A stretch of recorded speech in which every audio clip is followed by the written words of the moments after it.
யாரா இருந்தாலுமே சரி நம்ம ஒரு பாசிட்டிவ் கமெண்ட்ஸ் கொடுக்குறோம் அப்படின்னா அதை நீங்க ஜாலியா தாராளமா எடுத்துக்கிறீங்க. அதே உங்களோட நெகட்டிவ்ஸை வந்து எடுத்து வைக்கும் போது அதை நீங்க எடுத்துக்கல அப்படின்னா அது ரொம்ப ஒரு தப்பான விஷயம்.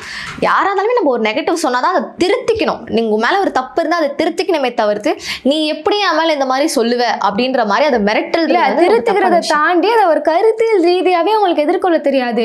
என்ன சொல்லிட்டியா எட்ரா உன் ஃபேமிலி போட்டோவை உன் ப்ரொஃபைலை செக் பண்ணு அப்படியே அசிங்கமா கமெண்ட் போடு.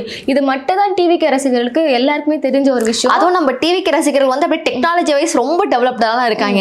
ஸோ அவங்க வந்து என்ன மாதிரி வேலைலாம் பண்ணுவாங்க அப்படின்றது ரொம்ப ஒரு என்னடா இது ஏதாவது பண்ணிடுவானுங்களா. ரீசெண்டா பாத்தீங்களா இந்த தமிழக போக்குவரத்து ஒரு பஸ் எடுத்து இந்த டிஜிட்டல் ஓடோப்ல பின்னாடி அதை ஹேக் பண்ணி தமிழக வெற்றி கழகம் ஓட வச்சிருக்காங்க. அந்த வீடியோ வந்து ட்ரெண்ட் ஆக்குறாங்க.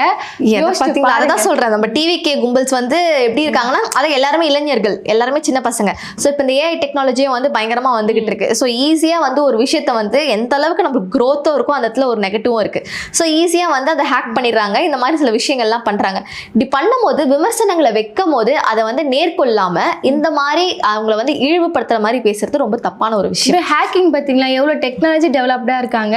நாளைக்கு ஆட்சிக்கு வந்துட்டால் என்ன செய்வாங்க. இப்போ வந்து ஒரு பையன் ட்வீட் போடுறான் நான் பார்த்தேன். நாங்க இந்த மாதிரி ஒரு 200 அந்த பேஜ் எல்லாம் வந்து நாங்க நோட் பண்ணி வச்சிருக்கோம். ஆட்சி வந்து எல்லாத்தையும் முடக்குவோம் அப்படின்னா அப்ப யாரும் உங்களை எதிர்த்து கேள்வி கேட்கக்கூடாதா? நீங்க என்ன வேணா பண்ணுவீங்களா? முடக்குவோன்னு பேசிட்டாங்கன்னா எந்த அளவுக்கு இந்த கட்சியை வந்து விஜய் வழி நடத்திருக்காரு நம்ம பார்க்கலாம். அதை வச்சுதான் ஃபர்ஸ்ட் ஒரு விஷயம் பேசியிருந்தாரு.